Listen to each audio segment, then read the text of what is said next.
तो दोस्तों आप में से कुछ लोगों को पता भी नहीं चला और सीक्रेट इन्वेजन का पहला एपिसोड हमारे सामने आ भी गया, जिसके एंड में माहौल इतनी जल्दी डार्क हो जाएगा कि किसी ने नहीं सोचा था। तो डिज्नी प्लस पर बहुत समय बाद मार्वल की तरफ से कुछ नया आया, जिसकी वजह से इस एपिसोड के दिखने के बाद ही मैंने अपना सब्सक्रिप्शन भी रिन्यू किया और ये सब्सक्रिप्शन कहीं ना कहीं तो वर्थ इट साबित हुआ। पर मुझे इस एपिसोड में स्क्रल्स की दुनिया पर खतरा होने वाली बात से क्रिस हेम्सवर्थ की हाल फिलहाल के इंटरव्यू वाली बात याद आ गई। अगर एक ही सिनेमैटिक यूनिवर्स में हर मूवी और हर सीरीज में दुनिया खतरे में आती रही तो ये दुनिया खतरे में होने वाले आइडिया में ज्यादा दम नहीं रहेगा।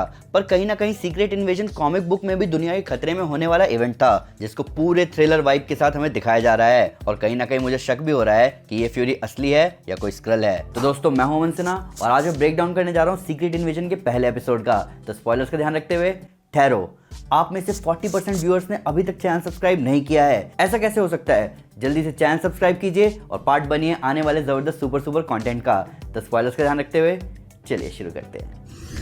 तो पहला एपिसोड हमारे सामने आया धमाके के साथ, लिटरली धमाके के साथ, जिसके ऊपर फ्यूरी का बदलना, ग्रेविक की अजीब सोच और इतने बड़े इन्वेजन के सर पे होते हुए ये तो क्लियर है कि सीक्रेट इन्वेजन अपने थीम पर टिका हुआ है। एक ऐसी कहानी जहां आपको किसी पर भी भरोसा नहीं होगा। तो एपिसोड शुरू होता है उसी फुटेज के साथ जहां द इन्वेजन हैज बिगन.com वाली फुटेज हमें दिखी, जहां एजेंट प्रेस्कॉट रॉस को बता रहा होता है कि पिछले कुछ समय से पूरी दुनिया में उल्टी सीधी चीजें हो रही हैं जिनका कनेक्शन स्क्रल से है, और लास्ट में वो इसका प्रूफ भी देता है आने वाले अटैक के बारे में बता के। जिसके बाद जैसे ही रॉस बोलता है कि मैं इस प्रूफ को अपने साथ ले जाता हूँ, उसी पल प्रेस्कॉट समझ जाता है कि ये स्क्रल है, और वो सही था। हालांकि असली सवाल ये है कि एवरेट रॉस कब से स्क्रल है और ये इन्वेजन कब से चल रहा है, क्योंकि रॉस वकांडा जाकर आ चुका है, वो वकांडा के सबसे ट्रस्टवर्दी लोगों में से एक है, तो वो कब से स्क्रल रह चुका है। कुछ फैंस का कहना ये है कि ये स्क्रल अभी अभी रॉस की शक्ल लेकर आया होगा और जो रॉस पहले हमें दिखा वो असली था।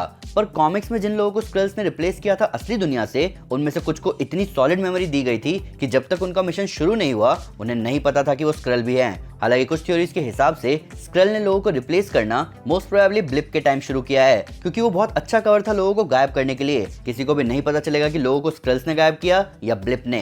प्लस अगर स्क्रल्स रॉस जैसे एजेंट्स को रिप्लेस कर सकते हैं तो ये बहुत ही खतरनाक इन्वेजन होने वाला है, क्योंकि ऐसे लोग जिनके हाथ में अच्छी खासी पावर्स हैं, उनकी जगह अगर स्क्रल्स आ गए तो कोई उनको कैसे पहचानेगा। हमने एपिसोड में ही देखा कि स्क्रल्स असली लोगों की जगह और उनकी मेमोरीज ले रहे हैं, और स्क्रल्स की मेमोरीज पर पकड़ अच्छी खासी है, ये हम कैप्टन मार्वल मूवी में ही देख चुके हैं। तो स्क्रल अपने टेक के साथ पावरफुल इन्फिल्ट्रेशन कर रहे हैं, जैसा सोनिया फॉल्सवर्थ ने भी कहा। अब आते हैं ग्रेविक के गुस्से पर।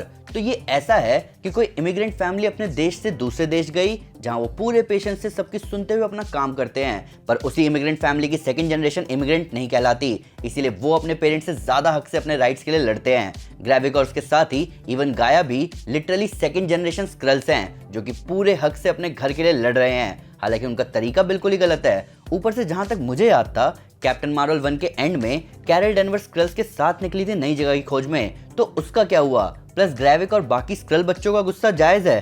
कैप्टन मार्वल के इवेंट से लेकर अभी तक फ्यूरी और कैरल डेनवर्स उनके लिए घर कैसे नहीं ढूंढ पाए। प्लस और भी गुस्से की बात यह है कि फ्यूरी स्क्रल टेक यूज करके सेबर बना रहा है और स्क्रल एजेंट्स हायर कर रहा है, पर उन्हें घर भी नहीं दे रहा। बात करें गाया की, तो हम उससे मिले थे पहली कैप्टन मार्वल मूवी में, और तब से अब तक वो बदल चुकी है, जहां वो न्यू स्क्रलॉस की वॉरियर है, इसीलिए हम उसे उसके स्क्रल रूप में नहीं देख पा रहे। प्लस यहाँ वीएफएक्स का खर्चा बचाने के लिए जो लॉजिक दिया है वो आइडिया क्लेवर है कि जो स्क्रल स्क्रलॉस में रह रहे हैं वो अपने स्क्रल फॉर्म में रह सकते हैं, पर वॉरियर्स हमेशा अपने ह्यूमन फॉर्म में रहेंगे, क्योंकि खतरे का कुछ नहीं पता।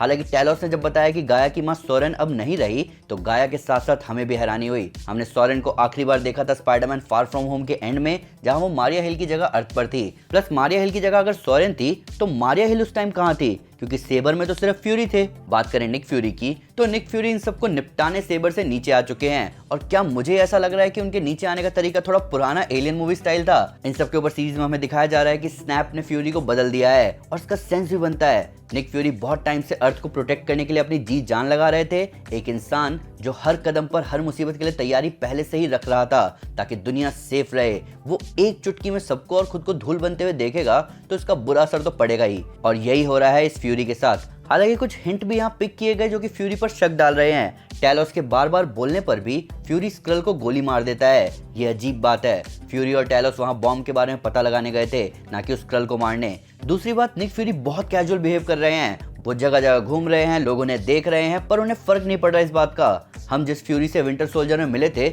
उसका क्या हुआ, जिस पर क्या कुछ नहीं हुआ, पर वो हाइड्रा एजेंट्स के पकड़ में नहीं आए। उन्होंने थॉर और उसके साथियों को देखकर टेसरैक्ट से वेपन बनाना शुरू कर दिया था। तो ये फ्यूरी इतना कैजुअल कैसे है? ये अजीब बात है।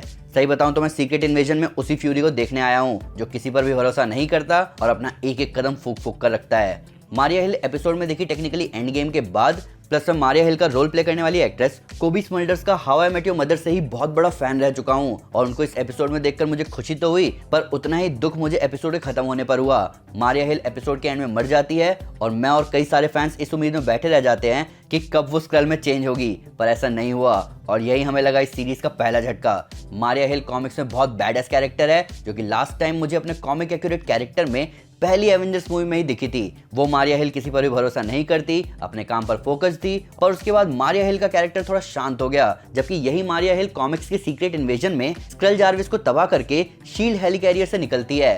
तो भारी मन से कहना होगा, पर रेस्ट इन पीस मारिया हिल। वापस आए एपिसोड के बेस थीम पर, तो मानना पड़ेगा कि सीरीज ने बेशक बहुत ग्राउंडेड अप्रोच लिया है, पर थ्रिल यहाँ जबरदस्त है। कौन असली है, कौन स्क्रल है, किस पर भरोसा किया जा सकता है, किस पर नहीं। इवन ये क्लियरली दिखाया जा रहा है कि दुनिया खतरे में है, जो कि अब उतना एक्साइटिंग साउंड नहीं कर रहा। दुनिया वांडा विजन में भी खतरे में थी, दुनिया फैल्कन द विंटर सोल्जर में भी खतरे में थी, लोकी में तो पूरा मल्टीवर्स खतरे में है, मिस मार्वल में भी दुनिया खतरे में थी, मून नाइट में भी दुनिया खतरे में थी। तो कहीं ना कहीं ये दुनिया के खतरे में होने वाली बात अब ज्यादा अपीलिंग नहीं रही। हालांकि अपीलिंग था ग्रेविक का पूरे टाइम निक फ्यूरी पर नजर रखना और लास्ट का रिवील और कूल था। तो कहीं ना कहीं ये सीरीज कुछ नया तो लेकर आई है, पर स्टेक्स के मामले में हमें कहना होगा कि अब दुनिया के खतरे पर से फोकस को कैरेक्टर पर शिफ्ट करना होगा। Falcon the winter soldier fans को पसंद आई क्योंकि हमें फैल्कन और विंटर सोल्जर के बारे में पता चला। मून नाइट हमें पसंद आई क्योंकि हमें मार्क स्पेक्टर के मेंटल डिसऑर्डर का क्लियर पिक्चर दिखा। हमें लोकी सीरीज अच्छी लगी क्योंकि हमें लोकी का वो साइड दिखा जो मूवीज में कभी देखने को नहीं मिला। और कहीं ना कहीं इन सीरीज का इनिशियल फोकस यही तो था कि हमें हमारे फेवरेट कैरेक्टर्स के ऊपर ज्यादा फोकस स्टोरी दिखे। ओवरऑल ये पहला एपिसोड ऑडियंस को अपनी तरफ ले तो आया, पर अब देखना यह है कि सीक्रेट इन्वेजन अपनी थीम पर कितनी पकड़ बनाए रखेगा। हालांकि इस एपिसोड के सामने आते एक रिपोर्ट सामने आई कि सीरीज का इंट्रो एआई से बनाया गया है, जिसके चलते सोशल मीडिया पर बवाल भी हुआ कि कई सारे आर्टिस्ट की जॉब को नुकसान पहुंचाकर एक कदम उठाया गया है। जबकि इस ओपनिंग इंट्रो को बनाने वाले मेथड स्टूडियोज ने बताया कि उनकी टीम ने एआई को एक टूल की तरह यूज करते हुए अपनी टीम के साथ ये इंट्रो बनाया है। अभी सारे राइटर्स, आर्टिस्ट, डिजाइनर और इवन क्रिएटर्स एआई के उनको रिप्लेस करने के खिलाफ आवाज उठा रहे हैं, जिसमें ये ओपनिंग इंट्रो अब और सबकी चिंता बढ़ा रहा है। इन सब के ऊपर मेथड स्टूडियोज ने पूरा एक्सप्लेनेशन दिया है कि उनका तरीका क्या था ओपनिंग सीक्वेंस बनाने का। तो दोस्तों ये था ब्रेकडाउन सीक्रेट इन्वेजन के पहले एपिसोड का। मारिया हिल के जाने का थोड़ा दुख तो है अपने को, पर अब देखना ये है कि ये निक फ्यूरी असली है या स्क्रल, और अगर असली है तो वो ये सब कैसे ठीक करेगा। पर फिर भी अगर उसको कोई डिटेल मिस हो गई हो या आपके उसको नया फैक्ट इस वीडियो से रिलेटेड, तो प्लीज़ हमें कमेंट में ज़रूर बताएं या हमारे सोशल मीडिया हैंडल पर हमारे साथ शेयर करें। हम हर जगह हैं। तो दोस्तों अगर आप डेडपूल को पूरा मार्वल यूनिवर्स खत्म करते हुए देखना चाहते हैं तो मैं आपको हमारी Deadpool kills the Marvel universe comic series recommend करूंगा। साथ ही साथ अगर आपको वीडियो पसंद है तो इस वीडियो को लाइक और शेयर जरूर करें और ऐसे कई सारे सुपर कंटेंट के लिए हमारे चैनल को सब्सक्राइब करना ना भूलें। Thank you guys, this is Anusena and you are super super. Piece.